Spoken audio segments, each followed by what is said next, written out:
All right. So we are here with what we're calling old school leadership staff. There, I think some of them are upset about being called old school, but they're kind of what I would classify as sort of the new age of old school.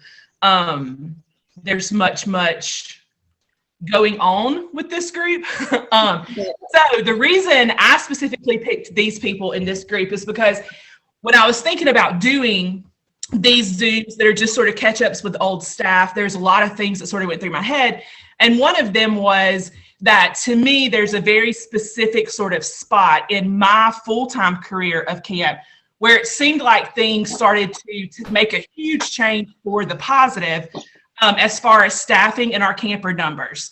And this specific group of people, for me, in my memory, was right in the middle of that. There's a lot of people in this that Matt and I have a joke all the time that probably the best program staff Camp Ascot would have ever had got completely taken away from me and made leadership staff, which was very and still very upsetting to me. And we continuously fight about it. Every time he wants to take somebody, I'm like, remember that year that you took everybody away from me and made me leadership. And this is a very specific group in that I get constant questions about how's Victoria doing? How's Jay doing? How's James doing? How's Will doing? How are Mickey and Elena? So campers have a ton of questions. A huge amount of that has to do with just the number of years that these people spent at camp, and then just the impact that they had on both campers and staff. So we're going to let them, even though you guys know them for the most part, but if for any of you new parents or new campers, we're going to let them just sort of introduce themselves. If you guys will tell us, I guess, what years you worked at camp, if you can remember. All of you worked last year to me, and some of you worked in 1994. So I literally have no clue if any of you worked. I just know that we were all here at the same time in some capacity. I think I may have been summer staff with some of you. I don't know. It's just very confusing to me because they all run together. But just tell us, what years you worked here and then maybe what positions you have held throughout your time at camp. And I know everybody's not lined up on the screen the same way, so I'll just sort of call you out and you guys go. Mickey and Elena, why don't you go first? Okay. I grew up going to camp in some aspects. So my mom always took her class kind of the week before summer started. So I grew up going for a small period of time. But then I worked 2013, 14, and 15 maybe. And I was a counselor and a unit leader, and then I accidentally graduated and had to stop coming, but I still hung around a lot. And yeah. I'm Mickey. I worked at camp from I think 2012 through 2016. Yeah, 5 summers total. Was a counselor. I was in charge of shooting sports, a unit leader, and a head counselor. So got to see the full realm of camp. Yeah, that definitely gives you the full realm. And I worked seasonal. Yeah. Which is a whole different beast in and of itself. Okay, Jay. I started working at camp in 2012. Then I was counselor for 2 years, then unit leader for a couple, and then head counselor. And I think my last summer was 2018, I think, or 17. I don't really remember. But yeah. So yeah, I was just strictly on the counseling side of things, not program staff. Awesome. Will? Let's see, I started in 2011, was a counselor, and the next summer I was a unit leader, and I think the next summer I was a unit leader. I don't know. So from 2011 to 2015-ish, I spent many summers, and I worked on the best team, the program staff, for the falls and springs, and then I think I did one summer, but it was the best. No, hands down, no questions. That's the other thing that I was thinking about with this group of people.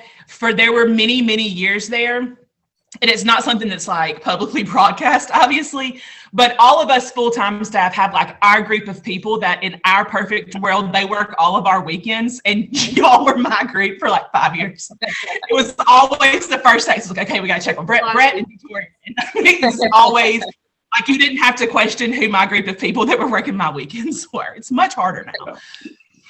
All right, Victoria. Okay, I think I started working in 2013. Is that Mickey? Didn't we work the same summer together? Yeah, I think Maybe it was I was wrong. 2012. I can't remember. Mickey was So wrong. 2013 to 2016, 2017. I did arts and crafts, sports and games, adventure, aquatics, and head counselor. A lot of things. Best summers ever. Yeah. She skipped the whole rankings. No counselor, no unit leader staff. Just straight to the head.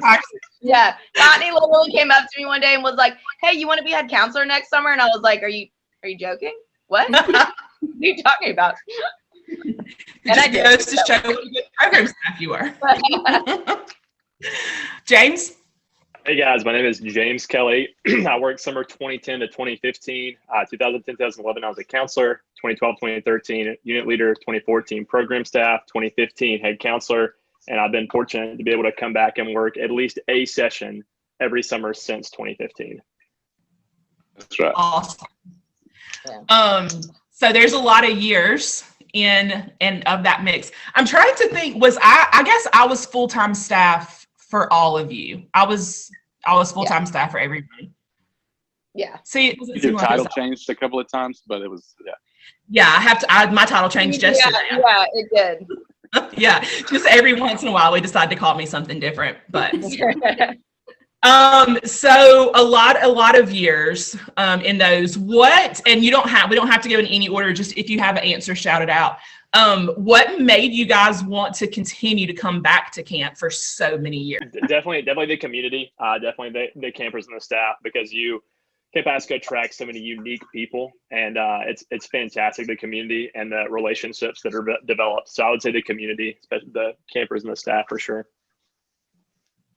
Yeah, for sure. Yeah, it's basically what I was going to say. You know, we all come from different backgrounds and different places in life and time periods during our young adulthood. But while we're there at camp, there's so much family and unity and community, because we all have the same goal, right? To have fun and to create the best experience for the campers day in and day out, all week long, all summer long. And so you just kind of lose the stereotype, social stigmas, and all of that. Family and made me grow and changed a lot during my time there. So I don't know about everybody else, but I felt like time kind of stopped when we go work at camp during the summer, and we were there for 4 months, and it felt way longer, and it was amazing. Yeah. It was like kind of what I needed for my soul to keep going for the rest of the time when I wasn't there. If I was finishing school, started working, I'd always wanted to go back, just because I didn't feel like it was work most of the time. But Yeah. you had those days, but it was like a utopia. I say that to everybody. Like, there's no place like it.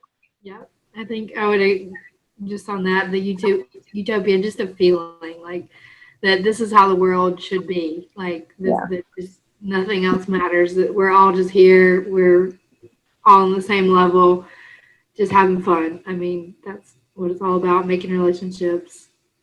Just Yeah. Yeah, I always made it doesn't happen as much anymore because I've now been here for so long that to everybody in my, real life, that's not my camp life, which that doesn't really exist anymore. But that you forget what it's like to live in the real world when you go home, that you really do have to reacclimate to be asking, every time somebody coughs, you're not looking in the restaurant to see what's going on. It really does take a while to readjust to living in the, quote unquote real world. And I think a lot of us I know for sure, and we all know that you would be nice if you could choose not to, and just live in this bubble all the time, which for people who don't know, the summer camp bubble is not the bubble that surrounds camp 365 days a year, but the Right. summer camp bubble certainly makes it worth it. Another question that I had for you guys that again is hard, but I think we all probably have an answer. And if you all can answer this, just because I think it's really interesting to staff, both new staff and old staff, and it's extremely interesting to campers, probably some campers more than others. But what's your favorite, and this doesn't have to be camper oriented, it can be, you know, at 10 o'clock on Tuesday night when everybody's hanging out playing volleyball or whatever, but what's your favorite camp memory? Gosh. What summer? Good Lord. Question. Oh, Great man. question. I can go ahead and go. I had a camper. I think it was 2015. Can we say the camper's names on here? Yeah, I think Yeah, they'll love Elias. Elias Jennings. He we went to the cargo net, and he was very, very nervous about it and shaking the whole time we were walking down there. And we took us a good 45 minutes to get him up, but me and Shauna got him up, and I mean, it was awesome experience just to see someone that had never done something like that, just overcome something just he was scared to death to do. That I look at, I'm like, well, I can do that. And then he be worried to death about it and talking about it all morning, and then going to do it and finally seeing what it's going to take and then climb that mountain. That's probably one of my favorite ones. That's For me, very first session, my very first summer, 2010, we were in Old Davis, and Daniel Madwell had crawled under a bed, and he was making like farting noises and cracking everybody up. And Jacob Barton was laughing a lot about it too. And then Brian Turner was also in the bunk next to Jacob, and they were just cracking up. And it was just so awesome to see like these young guys just cracking up and laughing. And that really kind of set the tone for me for the rest of Askin, for the rest of my time. That it's just about those moments in the cabin where people are just cutting up and having a good time, and they're laughing about silly things. So that really was special to me. Yeah. Yeah, I was gonna kind of say the same. That it's always like that random hour you have, like, or maybe you've come back from programs too soon and you're getting ready for dinner. Then everybody's just kind of like just chilling out and just hanging out in the cabin. Is always just like that's the most special time to me. But also a memory that just sticks with me forever, and I think about it all the time. But Nikki Jackson, my girl, if you're watching, so we might have gone outside of the cabin a little after we were supposed to, and just kind of laid out underneath the stars and looked like with a couple of the girls from the cabin counselors, and we just sat and laid and looked at the stars and talked, and like that just is the memory that my very favorite, fondest memory that I'll ever have. I have like general memories of like, I always loved Sundays when the new group would come in and all the campers were just like, yeah, like running in, like high-fiving everybody, like just the mood that they all brought was uplifting and amazing, and I wish I could be like that every day. So like just the energy level that those campers brought every week, it didn't even matter what the week was, it was just always top notch and like, yes, best day ever type thing. So like mine was more of like seeing like campers' reactions from day to day, just with like things that we would think are so little or just like normal to us, and it happens for them, and they're just like their life is made, you know. I just love seeing things like that, and it could be the littlest thing of like, you know, they got the award of the day for one of the activities. Like I remember Matthew like jumping on me and like koalaing me because he won Arts and Crafts Award. Like just little things like that. Yeah. I always remember those things. I think at JT Holloway specifically, just hearing people's stories and having an accident, and then you get to meet JT and you learn that he's happy every second of every day, and despite of what happened, and he knew what happened, and getting to spend a week with him and getting closer to him, and they just give you a new outlook on life. regardless of what happens to you, look at their situation, how happy they are. For sure. I completely agree with that one. All right, go. So mine is, yeah, sorry. Mine's a little tough to talk about sometimes.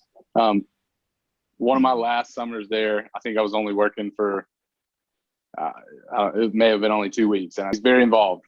So it was a lot. You know, it was 24/7, sleeping on the floor with him on the mattress, and just making sure that he was comfortable and taken care of, given all that he's been through in his life. And unfortunately, he passed away. And so that week, it will forever hold a special place in my heart. That's a very special place. Yeah, that week is probably my favorite camp memory as well. I have a lot of different sort of places that camp memories go in my head, sort of weirdly, because you guys know me, I can compartmentalize like nobody else in the world. But one of my favorite things is getting to watch new staff. Now that's one of my favorite things. I didn't know that would ever be a thing. Even when I was like my first couple years full time, I was so like nervous and scared and stressed out that I didn't even mentally know to pay attention to that, and that would be a big deal. But now that I've sort of hopefully gathered myself a little bit and can see outside of exactly just what's going on with me, it's one of my favorite things. I always talk about the getting to see people's moment that they got it. Like I'll never forget Andrew Morris's moment when he got it. Like I watched him in the dining hall and I was like, he just understood. He just figured out what this whole thing is about. And the look that people get on their faces that they don't even know that they get, it's that accidental look where it's like, oh, and it's almost like something like moves through you. It's something very much just happened. And I understood. That's definitely one of my favorite things. And then like Will was saying, that week with Man Man would have been special regardless. But that week with Man Man was awesome. I just completely negated all of my other responsibilities. It's like I think you sat with me for every meal. We went to every activity together. Everything. But I think that I knew, I didn't know, but something that I needed to spend that week with both Will and Man Man. So that's really special week too. But it's so weird because I can think of like hilarious things that shouldn't have been hilarious, but because you were at camp, they were hilarious. Like, honest to God, how many times do you guys think you've hit your head transferring into the bunks? Every time. Yeah. And the limit does not exist. So funny. Yeah, it gets to the point where it's just so funny because it can't be anything else because you're just so done with hitting your head. Did you jump off of the top bunk? Is that just? Oh yeah. Yeah. But like you think you can do it and then you realize that you're too short and you can and you land weird and like scare half the campers. Yeah. All the time. Or that little hop so you don't have to hit the bottom step. You step on the other bottom bunk instead and you get for whatever reason we all do that. That ninja necessary. Yeah, so thinking about all that stuff that like I know that we all in different times, I mean my time was in the early 2000s and y'all's is in the mid to late 2010s, but it happens to everybody, and it's just really cool for me to kind of think about that and know that there are some things that no matter what stay the same, and they're dumb things generally speaking that for just whatever reason happen. That was really fun. I'm glad I asked that question. I want to catch up and just sort of know what you guys are doing right now, but I have let's catch up first. And then I have one more question, and I won't keep you guys all night, but my last question is pretty important. But James, why don't you go first? I know you have to get back to work. So just tell us kind of what's going on with you, where you're located at. You don't have to tell us the city or anything if you don't want, but just, kind of what's going on with you. Just catch us up because people ask all the time. Yeah, absolutely. So I'm living in, Santa Rosa Beach, Florida, and I am doing a couple different jobs. I'm working with a company called Nature Baker. So we just dropped in Whole Foods, but we're a company that produces vegan muffins, cupcakes, donuts, bundt cakes, brownies. It's all plant-based, check it out, naturebaker.com. Plug. It's good. He told me one. Plug. I did, yeah. I did bring them by ASCA on They're good. National They're good. Championship Day. Yeah, they're pretty You did. tasty. Pretty tasty. Okay, so I'm doing that. I'm also working for Lululemon Athletica here in Grayton Beach. And then as of last Thursday, I'm a certified ocean lifeguard. So I'm doing all that. And then this summer, I'll be leading summer trips again, and then hopefully being able to come back to ASCA for a couple of weeks. Awesome. James, Awesome. we expect nothing less of you holding Yeah. three And they jobs. have One of them 9,000 being a jobs. lifeguard. What do you have to do to get ocean lifeguard certified? I can't imagine the swimming involved. Y'all, I'm not gonna lie, it's the most physically draining thing I've ever done. So just I to can't be able, walk in the ocean. so just in order to take the class, you have to do a 500-meter swim in under 10 minutes, and then it's a 1.2 mile run in under 12 minutes. And then once you get into the class, it's a lot of open water swimming. Bye. Count me out. Nope. I will be drowning. But James, I'm glad you're at the ocean being a lifeguard if I ever come to that beach, because I think that you could save my life. 100%. Feel the safest I've ever felt in an ocean. Yeah. I got you guys. But I'm gonna hop off. But it was great being on here. But thank you, Connie, for putting this on. And guys, it was good to see y'all. And I hope to see all of you soon. Gotta catch up. Yeah. Soon. Thank you, guys. Bye, See you, James. James. Jay, what's going on with you? Well, a whole lot. I got married in June. And now we live in Dothan, Alabama, and we both teach at Enterprise High School. She teaches special ed too. So we drive to Dothan every day, or to Enterprise every day from Dothan. It's not too bad. It's like a 35-minute drive. So I do that, teach high school special ed, and then I coach football over there too. So that's what's going on with me. Nothing too crazy. We just got a puppy that's going crazy over here. Hey, come here. Come here. Not all of y'all. I'm so ready for my puppy to be here. I can't even live. Here's How do you get? How sweet. Oh my goodness. Cutie. So yeah, that's it. Nothing crazy. No kids on the way, like someone else on here. All right, that's a great segue to Victoria. Yeah, What do you're you? welcome. I listen to a lot of podcasts. Same old. I am still teaching preschool, and I'm still a dance instructor at night. And I also got married in September to Brett Gray. You may know him. And we are expecting a little boy in July. Awesome. Oh, Yay. Yep. So we're busy getting ready for that. Baby prepping. Baby prepping, big time. Speaking of babies, all of our next people have them. All of the next people have the babies. Mickey and Elena, what you guys up to in your dark house? Saving energy, that's for sure. I guess the baby's asleep. Baby sleeping. Figure out how to make our lights work. And But at least you're keeping the baby alive. That's all that matters. baby is well. Hey. Oh, hey, Brett. What do I do? Here I go. We live in Carrollton, Georgia right now. We are very anxiously packing our house and getting ready to sell it because we are moving to Vestavia Hills in Birmingham this summer. I am an industrial engineer, which everybody is shocked to hear always because they just think that I was going to special ed too. That's just my fun thing to do. Yeah, and we have a baby. So me and Mickey are married, if anybody is behind on that. And we had a little baby boy. So he'll be one on May 20th, and his name is Colt, if y'all didn't get that either. But yeah, we live in Carrollton, Georgia right now, but we're moving back to Alabama.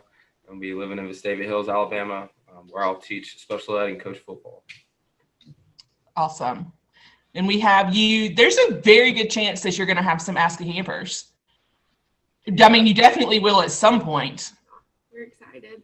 Yeah, And we'll need to know about them too. Just all heads the up. time, All the time. basically. Okay, Will. Yeah, so I live in Auburn, Alabama. During my time at Ask, I was going to school for special ed. Since then, I've had a couple of different jobs. I now work in construction, building residential houses for Harris Doyle. We got married in 2014, and we have a 3.5-year-old little girl. And we started fostering in January, and we have a 10-week-old baby with us currently. So house is busy all the time. Full of ladies. Yes, all girls. Just me. Awesome. Well, yeah, the campers will be first of all, they're just going to be very happy to see your faces. But they'll be very happy to know kind of what has been going on with you guys and where you are in the world. And I think it's just really cool that so many of you are in still the world of special needs. And even those of you who aren't are in the world enough to like take time out of your Wednesday to get on at 7:00 when you have families and talk about camp. So that has to say something good for camp. Hopefully it does anyway. Last question, and then I'll let you guys go. If you are speaking to a brand new staff member, this year's their first year, it's Sunday of orientation, they're scared out of their wits, as we all were, you don't know anybody, it's the weirdest place you've ever been, you think maybe you're at the actual end of the earth because there's nothing out here near you. What is your advice to them? What do you tell them? Whoever's got it in their head can go ahead and go. Don't take any of the time tough you one. have at camp for granted. Like, don't rush anything. Don't say, oh, what are we going to do this weekend? What's coming up? What's next week? Like, soak every single second of every day, starting from week 1 till week 6 or week 7, however long you stay. Soak it all in. Stop and smell the roses, as Courtney would say. That's right. Matt Rickman quote, but I'll take credit for it since Oh, he Matt, didn't. somebody said it. He taught me that on a very, very bad day I was having as a head counselor. I'll never forget it. So I went and got in the pool with Stephen Meggs and smelled the rosins. There you go. Yes. Doesn't matter who said it, just do it. Yeah, just do it. Just do it. Everything they teach you during orientation, you're gonna forget the first day. Campers show up, and you're gonna be fine. You're gonna make it work. It's gonna be okay. Lean on your brothers and your sisters and everybody in the cabins, the experienced and new staff. They'll all help you. They're all there for the same goal. So I was gonna say something similar. Just try and keep your feet where they are. Stay grounded. Don't get caught up in other stuff that's going on, either around camp, with friends you're making, what you're gonna do at another point, at any moment, like at night or whatever. Just stay grounded and understand that you're there for a good reason, and it's gonna, even though you may not be having a great day at that time, it's gonna be okay. Like something within that day is awesome is gonna happen, and so you just gotta keep your mind on that and just understand that things get weird sometimes, and it just happens. So We love weird. We do love weird. everyone's weird. I would say kind of off of that too, is just like learn to laugh. I mean, when you make a mistake or when somebody does something so silly, like just let yourself laugh at yourself, at, others in your cabin, whatever. And then just to focus on the camper. I know that we all make really great friendships. I mean, all of us on here are still really great friends. And that's great. And that's a really good thing that comes out of camp is our friendships with other staff. But when you look back, you only had that 1 week with this camper. I mean, I can go see Victoria or whatever, but You get 1 week with that camper that you're one-on-one or in whatever aspect you're at. So give them your all. Lean on your your new friends and the people in your cabin, and they'll help pick you up when you're having a hard time. But if you just focus on the camper at the end of the day, that's what you're gonna be glad that you did. Yeah, and to add on to what Elena said, I would just say find a way to build a relationship with your campers in your cabin, your campers in your groups. That's ultimately what makes camp is building those relationships with campers and getting to hear their backstories and developing those. And a lot of this is lifelong friendships with campers. For sure. I'll never forget when I was the CIT in 2000, when I was 14 years old. There are people that are working for us now that weren't born then. The most depressing thing, like actual most depressing thing. But anywho, Miss Judy, who you all know, legend. I mean, Camp Asca, like #1 on the Hall of Fame in my eyes anyway. She told me not to forget that the campers come back every year, not for the zip line or the pool or the water slide or boat rides. They're coming back for us, for the staff, for their counselor last year, and for the person that they don't yet know who's going to be their counselor this year, or their unit leader, or the person they dance with at the dance. And I think that this group of people is a huge testament to that, because that's the reason that we're doing this. So they can see your faces and just catch up with you, even though they're not here to physically catch up with you, just so this video can be watched. And I think it's important to our campers, and I think you guys will agree with this, but I think it's important to our campers to know that even though physically maybe you guys aren't at camp every week and you're not going to see them at camp this summer, that you're still at camp, that you still are thinking about it, and you have those memories with them. And it's things that I know for me, things that taught me everything, literally everything that I know, and in a huge way made me who I am today.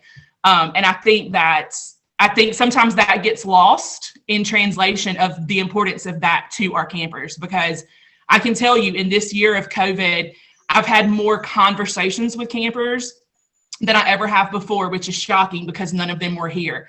But they were just all so desperate for some connection to camp that a phone call worked. A phone call was totally fine. I mean, I had parents calling me like, she's having a meltdown and I can't get her to stop. Can you just see if you can calm her down?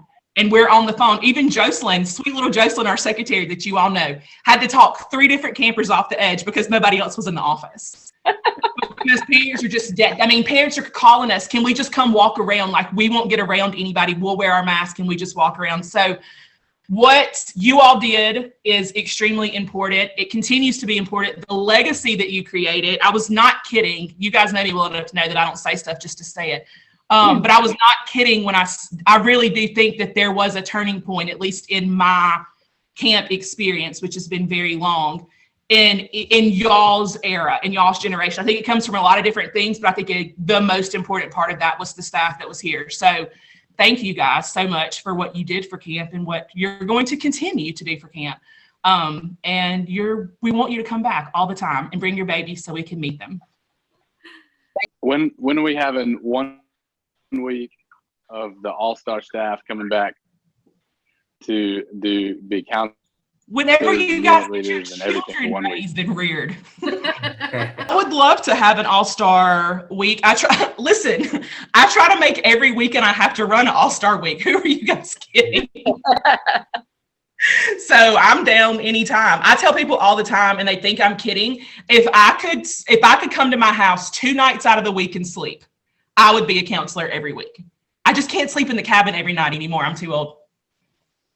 I've surpassed that. You got time for no that. more climbing those bunks. I just can't. I can do it some, but I just can't do it every night. I got to have a break. But yeah, let's have an all-star week. We're going to have a reunion soon, so that'll be our first task at hand, post-COVID. Post Yeah. COVID. Normal. Yeah. Well, thank you guys so much. I really do appreciate it. You guys are awesome, and we miss you all, and we're very, very proud of you and very happy for all of you. And we hope to see you all very soon. Thanks for having us. Bye. Bye. Thanks, Later. Connie. Bye.